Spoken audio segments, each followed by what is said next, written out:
Everyone thought this black woman was just an ordinary passenger, quietly sleeping during the flight. But when the captain suddenly asked if there were any combat pilots on board, something happened that no one expected. What happened next changed the fate of the entire plane forever. Subscribe to the channel and comment below where you're watching this video from. The hum of the engines filled the cabin with a low, steady vibration that blended into the background, like the beating of some enormous metallic heart. Outside the window stretched nothing but blackness, the Atlantic Ocean a vast shadow beneath the stars. The overhead lights were dimmed, and the rows of passengers had surrendered to the rhythm of night travel. The soft clink of a spoon stirring tea, the faint rustle of someone adjusting a blanket, the muffled cough of a man trying not to disturb his neighbors. A flight attendant glided down the aisle, her voice hushed as she offered water to those who stirred. For most, this was the sort of flight that lulled one into a trance, an uneventful crossing suspended between continents. Near the middle of the plane sat Maya Roberts, 32 years old, a woman who blended so seamlessly into the background that no one spared her more than a passing glance. Her hair was tied back tightly, her dark skin catching what little light spilled from the window, and her clothing was plain-worn jeans, a dark jacket, sneakers scuffed from countless miles. In her hands rested a paperback book with its spine bent nearly to breaking. She hadn't turned a page in over 20 minutes, though her eyes were fixed on the words. The truth was, she wasn't reading. She was waiting. Waiting for sleep to come, waiting for silence to settle inside her the way it had settled outside, waiting for the ache of memory to loosen its grip. For Maya, airplanes had always been more than just machines. Once they had been her life. Once the sound of turbines and the glow of instruments had meant freedom, mastery, and belonging. Now they reminded her of everything she had lost. 2 years earlier, she had walked away from the United States Air Force, stripping off the uniform and the wings she had worn with pride. She had left behind the call sign Falcon, left behind the camaraderie of her squadron, left behind the sky itself. And all of it had been because of one mission, one terrible moment she could never erase. She had seen her wingman disappear in fire, heard his last breath over the radio, and known in her bones that she had failed him. Since then, she had sworn never again to sit at the controls of an aircraft, never again to risk carrying that kind of guilt. Now she was just another traveler, or so she told herself. She shifted in her seat, pressing her forehead briefly against the cool oval of the window. The ocean below was invisible, but she imagined its restless surface, miles of black water stretching without end. She thought about how small the plane was against all that emptiness, how fragile its wings seemed in her mind's eye. A part of her, the part that had flown into storms and danced through gunfire, still calculated possibilities, still listened for anomalies in the sound of the engines. It was a reflex she could not entirely unlearn, a muscle memory of vigilance. The turbulence came as nothing more than a gentle shudder at first, a subtle reminder that the air they rode was alive, shifting.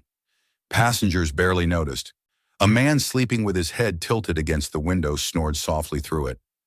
But Maya's eyes flicked upward, narrowing. She felt the change like a whisper against her skin. She took a slow breath, reminding herself that this was normal, that commercial pilots navigated such things daily. She turned her gaze back to the book, forced herself to focus on a sentence. Then the intercom crackled. The captain's voice filled the cabin, steady but edged with something that made every word vibrate with unease. Ladies and gentlemen, this is your captain speaking. If there are any experienced pilots on board, please make yourselves known to the cabin crew immediately. The silence that followed was electric. Heads lifted from pillows, blankets slipped from shoulders, and eyes darted between rows in bewilderment. A child asked her mother what the captain had said, and the woman shushed her, though her own face had gone pale. Maya sat frozen, her fingers tightening around the book until the cover bent. She felt her heartbeat quicken, the words reverberating in her skull. Pilots. Why would they need a pilot? The murmur of voices rose quickly, passengers whispering guesses to one another. Was it a heart attack? An emergency landing? Some technical malfunction? The tension spread like a current through the metal body of the aircraft, filling every seat with dread. The flight attendants moved more briskly now, glancing toward the front of the plane as if awaiting further instructions. Maya kept her head down, though her whole body seemed to vibrate with the pull of decision. She told herself it was none of her concern, that she had sworn off the cockpit, that someone else could step forward if there was truly a need. Yet she could not ignore the way the captain's voice had cracked, the raw urgency beneath his words. Her instincts screamed at her that this was no ordinary turbulence. Something was wrong. Very wrong. The man across the aisle shifted uneasily, pulling out his phone even though there was no signal, as if clutching it would tether him to safety. 2 rows ahead, a young woman pressed her hands together in prayer.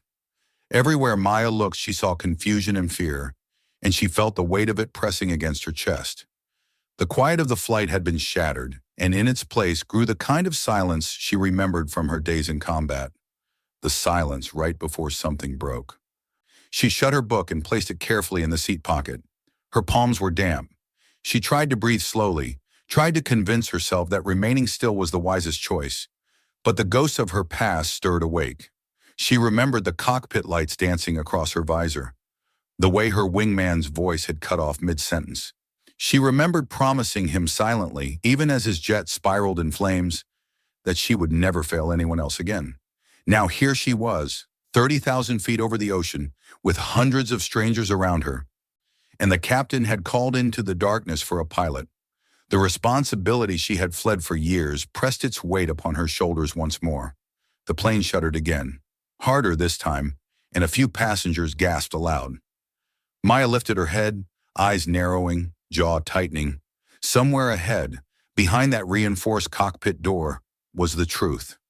She knew she would not be able to ignore it much longer.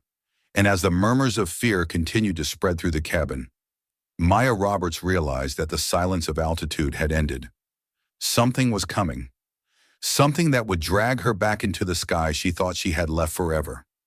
For a moment, Maya stayed rooted to her seat, as though the fabric itself had bound her there. Around her, the cabin breathed with a collective unease, a chorus of whispers and shifting bodies. The captain's request hung in the air, unanswered, a question too heavy for most to even consider. Somewhere a man coughed nervously, another passenger laughed too loudly as if to shake off the tension, but the weight of it pressed back harder, undeniable. Maya closed her eyes and tried to shut it all out. Her heart beat with the familiar rhythm of dread, not the quick, panicked pulse of the unprepared, but the measured, hollow thud of someone who knew exactly what it meant when a voice like that called for help. She told herself again and again that this was not her fight, not her responsibility. She had left all of that behind.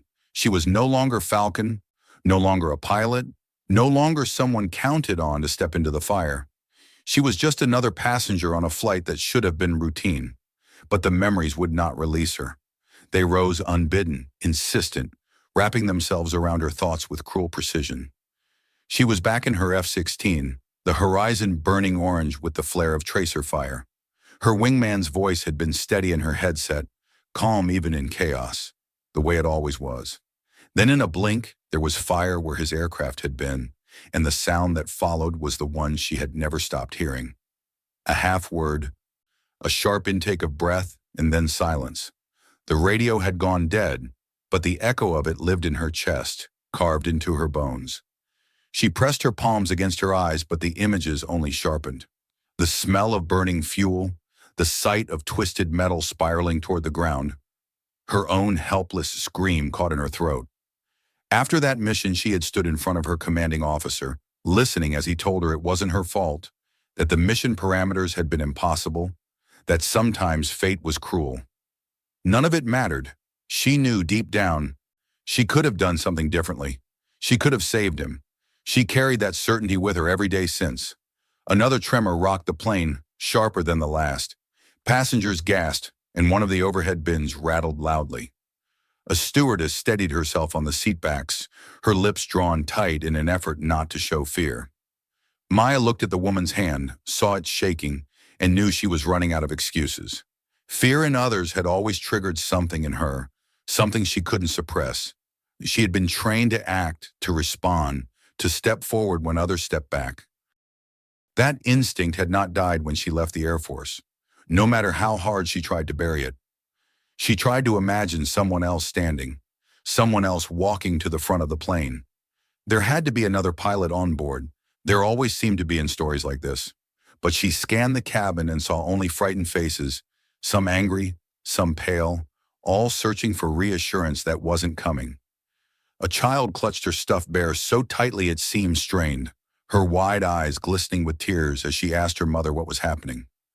The mother whispered something soothing, but her own face betrayed her terror. Maya exhaled slowly. Her chest felt tight, as though the air itself resisted her breathing. She told herself one last time that she had no obligation. No one here knew her. No one expected anything of her. She could sit quietly and hope that the situation would resolve itself.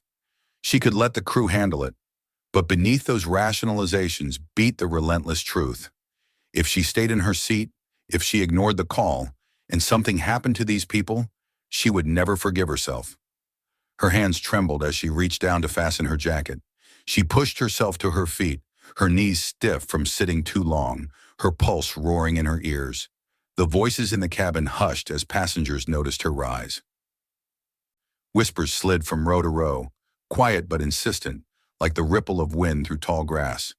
Who was she? Was she really answering the call? Maya kept her gaze fixed forward, ignoring the weight of their stares. Her footsteps down the aisle felt both impossibly heavy and terrifyingly light, as if she were floating toward a fate she had spent years trying to escape. When she reached the reinforced door of the cockpit, one of the flight attendants stepped in her path, her face drawn tight with anxiety. "Are you a pilot?" she asked, her voice trembling. Maya hesitated, the words sticking in her throat. She wasn't. Not anymore. But another shudder coursed through the plane, stronger than before, and the fear in the attendant's eyes burned away her hesitation. "Yes," Maya said at last, the syllable clipped and certain, though inside she felt anything but. The attendant nodded quickly, relief washing over her features, and she unlocked the door with a trembling hand. The smell hit Maya first, sharp and acrid, the stink of overheated electronics, of systems straining beyond their limits. The cockpit was alive with sound, alarms shrieking, warning lights flashing across the panels in relentless rhythm. One of the pilots sat slumped over, his oxygen mask dangling uselessly at his side, his chest rising and falling in shallow breaths. The other clutched the yoke with white-knuckled hands, his face pale and slick with sweat. He glanced at her as she entered, eyes wide, and in that instant, she knew just how close they were to disaster. The plane lurched again, and Maya grabbed the back of the co-pilot's chair to steady herself. Her stomach twisted, not from fear of the storm outside, but from the ghost that had followed her in. She could almost see her fallen wingman in the empty chair, hear his laugh, feel the loss like a wound reopening. For a moment, she thought she might turn and walk out, let the weight of her past crush her back into silence. But then the captain's voice broke through the alarms, strained and desperate. I don't know how much longer." That was all it took. The fear of repeating the past was real, but the fear of doing nothing was worse. She slid into the seat, her hands brushing over the controls like a pianist reacquainting herself with an old instrument. The cockpit came alive beneath her touch, familiar yet foreign, a place she thought she would never occupy again. The ghost of her past still hovered at her shoulder, whispering accusations, but she forced herself to meet the storm head-on. Behind her in the cabin, hundreds of people clung to hope, though they did not know it yet. In the silence that followed her decision, Maya Roberts had stepped out of the shadow of her guilt and into the light of duty once more. The ghost had come with her, but so too had the chance at redemption. And as the plane shuddered violently against the winds outside, she tightened her grip on the yoke. The storm was waiting, and for the first time in years, so was she. The seat beneath her felt heavier than stone, as if the weight of all the years she had avoided this moment had settled into the cushion at once. Maya's fingers brushed across the controls with a cautious familiarity, her skin prickling at the hum of energy that pulsed beneath the surface. The captain's shallow breath rattled beside her, and the unconscious co-pilot slumped uselessly against his harness. The shrill wail of alarms filled the cockpit, a symphony of crisis that sent adrenaline flooding through her veins. Yet even as fear curled around her ribs, something else rose inside her. Something she had not felt since the day she left the Air Force. The raw, unflinching certainty of command. Outside, the storm hurled itself against the fuselage with ferocity, as though determined to tear the aircraft apart.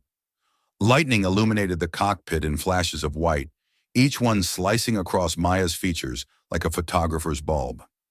She adjusted her headset, listening to the angry hiss of static that had replaced clear communication with air traffic control.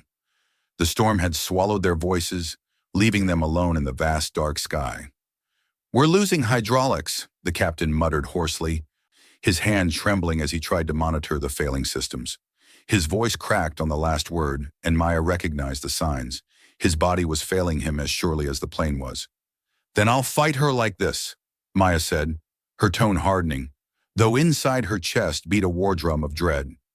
She took the yoke firmly, adjusting power to counter the wild sway of the aircraft. The machine felt sluggish, like a wounded bird straining against gravity. Every adjustment was a battle. Every correction threatened to push too far. If she was too aggressive, the wings would rip. If she was too gentle, they would bleed altitude until there was nothing left to save. The cabin behind her groaned with human terror. She didn't need to see it. She could hear it in the rising chorus of voices, the muffled cries of children, the low murmurs of prayers whispered against oxygen masks. Somewhere in the chaos, a girl's voice rose above the others. "Mommy, are we going to fall?" The sound pierced Maya's concentration like a blade, not because it distracted her, but because it reminded her what was at stake. She had sworn never again to hold lives in her hands, yet here she was, carrying hundreds of them at once. The plane lurched violently, sending papers scattering in the cockpit and slamming the unconscious co-pilot's head against his shoulder. Maya gritted her teeth and pulled against the yoke, her muscles straining as if she were wrestling with a living beast. Sweat dripped into her eyes and she blinked hard to clear her vision. The storm roared outside, a cacophony of wind and rain and thunder. But beneath it all, she could hear the faint rhythm of the engines, the stubborn heartbeat of the machine. Her training flooded back, not as memory, but as instinct. She remembered the precision required in a dogfight, the subtle dance of control surfaces and power adjustments. The way survival often depended on trusting her body to move faster than her fear. She adjusted the thrust levers, compensating for the left engine's fluctuating output, her hands steady even as her mind screamed warnings. She coaxed the aircraft into riding the air currents instead of fighting them outright, finding narrow pockets of relative calm and guiding the jet like a wounded predator through hostile skies. The captain turned his head toward her, his face pale and slick. "Who are you?" he rasped. "Someone who doesn't quit," Maya replied without looking at him. Her jaw clenched and her eyes locked on the instruments before her, translating the language of blinking lights and jittering needles into action. She could feel the storm trying to overwhelm them, each gust threatening to pitch the plane into chaos, but she refused to give in. Not again, not this time.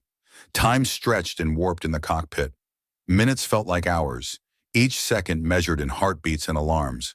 She remembered flying through missile fire, remembered the split-second choices that had determined whether she lived or died, but this was different. Those battles had been fought with her squadron at her side, with men and women who had sworn the same oath she had. Here she fought alone, with strangers' lives tied invisibly to her hands. The responsibility was heavier, more intimate. These were families, children, mothers, and fathers. They hadn't chosen to put their faith in her, but fate had given them no other choice. The storm tightened its grip, hurling the aircraft upward and then dropping it like a stone.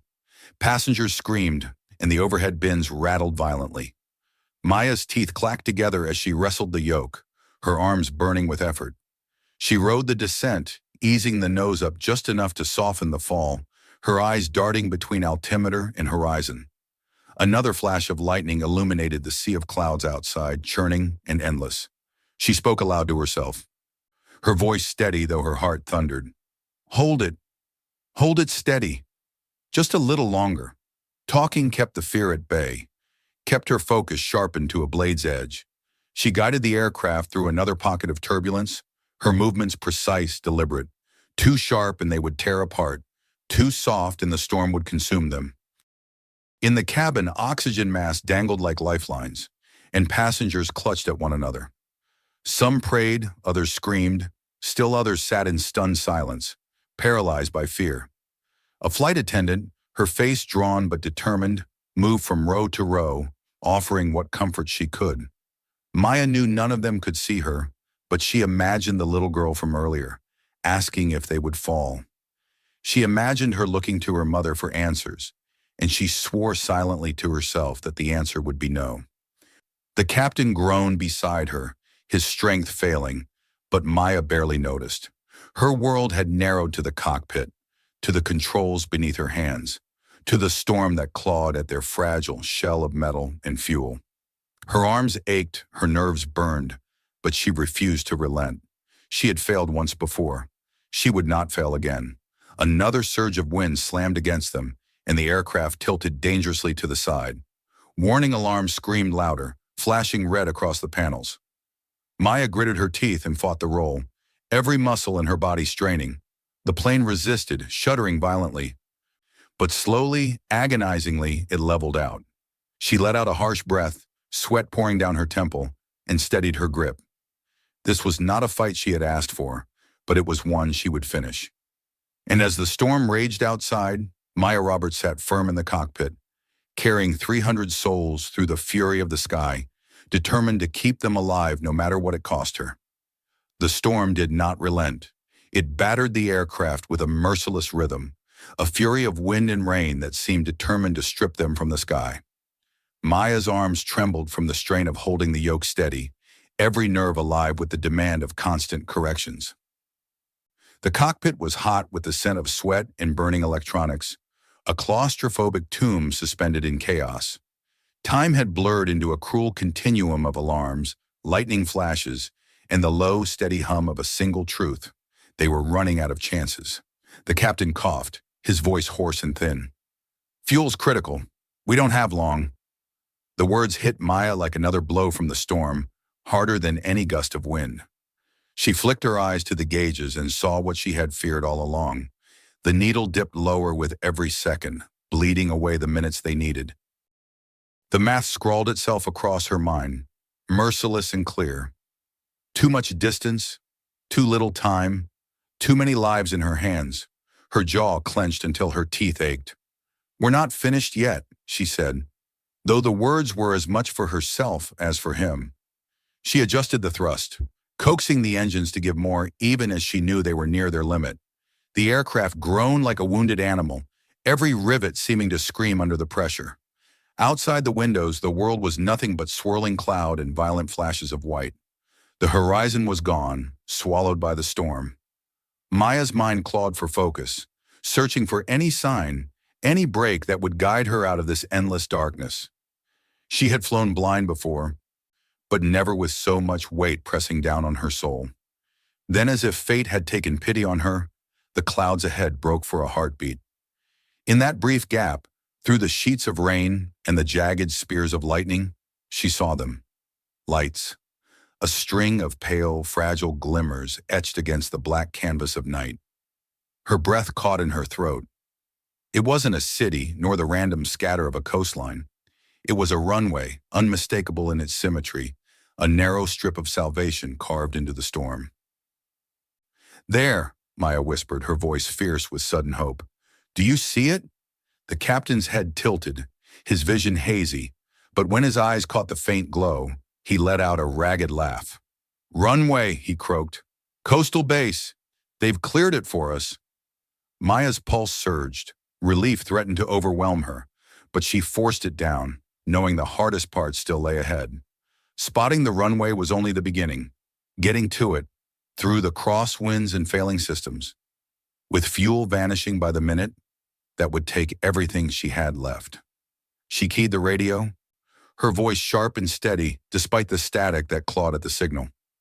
"This is Delta 473, former USAF pilot at the controls.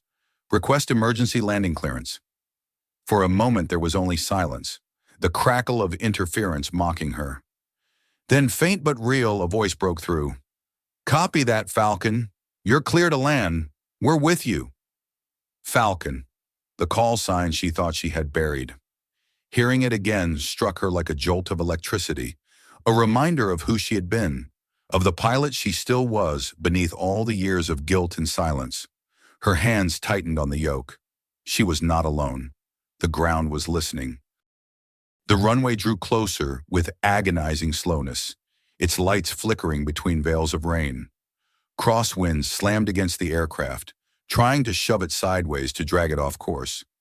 Maya fought back with every ounce of skill she had ever learned, angling the nose, adjusting thrust, guiding the plane down an invisible corridor of survival.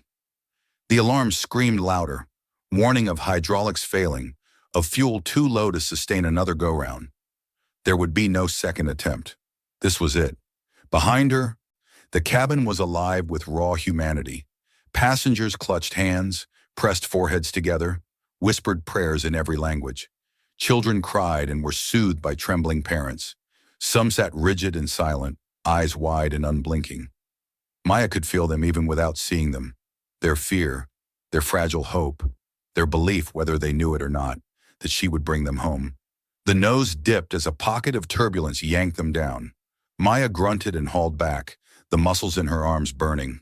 The runway lights wavered in her vision, then steadied again.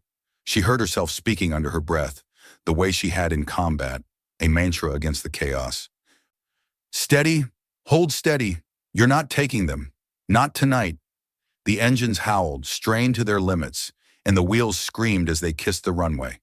The impact jolted through the fuselage, a bone-deep shudder that sent screams echoing through the cabin. The plane bounced once, twice, threatening to leap back into the air, but Maya forced it down, her hands iron on the controls. Reverse thrust roared, brakes groaned, and the long, violent slide began. Rain hammered against the windshield, blurring the lights, but she held firm. The plane shuddered, skidded, fought her every command. But inch by inch, foot by foot, the speed bled away. The roar of the engines faded, replaced by the squeal of rubber and the groan of strained metal. And then, at last, impossibly, mercifully, the aircraft slowed to a grinding stop. For a moment there was nothing. No sound, no movement, only the stunned silence of people who had brushed against death and lived. Then the cabin erupted. Cheers, sobs, applause, cries of disbelief and joy filled the air. A tidal wave of human relief crashing against the walls. Maya sat frozen, her chest heaving, sweat pouring down her temples. Her hands trembled on the yoke, unwilling to let go, as though if she released it, the plane might vanish beneath her. Slowly, she loosened her grip, her fingers numb, her muscles screaming with exhaustion. She turned her head and saw the captain staring at her, with tears in his eyes. "You saved them," he whispered. Maya shook her head, her throat too tight for words. The truth was, she wasn't sure who had been saved, the 300 souls behind her, or the one within her that she had thought lost forever. She closed her eyes for a moment, listening to the roar of life in the cabin behind her, and for the first time in years, the storm inside her seemed to quiet. The roar of the engines finally faded into silence, leaving only the ringing in Maya's ears and the sound of her own breathing. For a long moment she sat rigid in the co-pilot's seat, her hands still resting on the trembling yoke, as if she did not trust the aircraft to remain still unless she held it there. Every muscle in her body ached from the hours of unrelenting tension. Sweat cooled on her skin, and her lungs dragged in air as though she had been holding her breath since the moment she stepped into the cockpit. Around her, the cockpit lights still blinked their angry warnings, a chorus of flashing reds and yellows that seemed to mock the miracle she had just pulled from the storm. But beyond the noise, beyond the alarms, there was a silence she had not known in years. Her eyes drifted to the captain, slumped in his chair beside her. His chest rose and fell in uneven waves. But he was alive, clinging to consciousness with a weak determination. He turned his head slightly, just enough to meet her gaze. His lips parted, and the words slipped out in a ragged whisper. "You saved them." Tears gathered at the edges of his eyes, and though his face was pale with exhaustion, gratitude shone in the lines that deepened around his mouth. Maya swallowed, her throat too tight to respond. She looked away quickly, afraid that if she lingered on his words, the dam inside her would break. She hadn't come here to be anyone's savior. She had come because she could not let herself sit still while others suffered. And yet, hearing it, seeing the look in his eyes, a part of her that had been sealed shut for years, seemed to crack open. She unfastened her harness with trembling hands and pushed herself up. Her legs protested as she rose, stiff from hours locked in one position, but she forced herself forward. When she opened the cockpit door, the sound of humanity rushed in like a flood. The passengers had already unbuckled, rising to their feet in disbelief and relief. Tears streamed down faces, voices cried out in gratitude, laughter mingled with sobs in a chaotic, beautiful chorus. As Maya stepped into the aisle, the reaction was immediate. People turned to look at her, eyes wide with recognition, and then they began to clap. The sound started softly, hesitant, but quickly grew until it thundered through the cabin, louder even than the storm had been. Hands reached for her as she passed, strangers grasping at her arms, her hands just to touch the woman who had carried them back to earth. She tried to keep moving, her eyes fixed ahead, but the wave of emotion crashed against her from every side. A woman pressed her face into her hands, whispering prayers of thanks. A man nodded fiercely, tears cutting tracks down his weathered cheeks.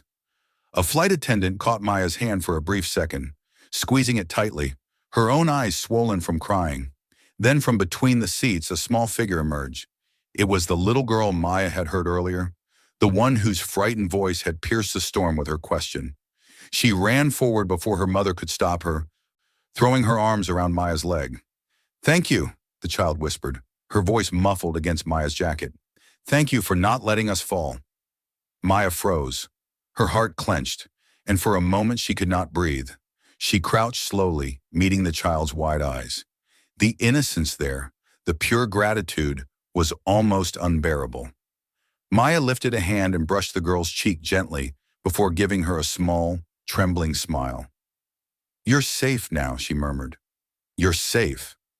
The girl's mother reached them, pulling her daughter close and murmuring apologies, but her gaze met Maya's, and in it was something deeper than words could convey. Respect, relief, reverence. Maya nodded faintly, unable to speak past the tightness in her chest. As she made her way further down the aisle, the clapping continued, the cheers rising, but she felt distant from it all, as though she moved through a dream.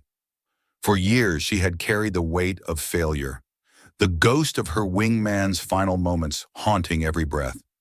She had believed she was unworthy of the skies, unworthy of trust, unworthy of forgiveness. But here, among these strangers whose lives she had held in her hands, she felt something shift inside her. The burden was still there, but it was no longer crushing her. For the first time, she could breathe beneath it. When the aircraft doors finally opened and the storm's rage was replaced by the cool salt air of the coast, the passengers poured out, many still glancing back at her as though afraid she might disappear. Emergency vehicles lit the runway in red and blue, their sirens muted now, their urgency diminished by the fact that the worst had passed. Crews rushed aboard to tend to the injured co-pilot and the weakened captain, but still the focus lingered on Maya.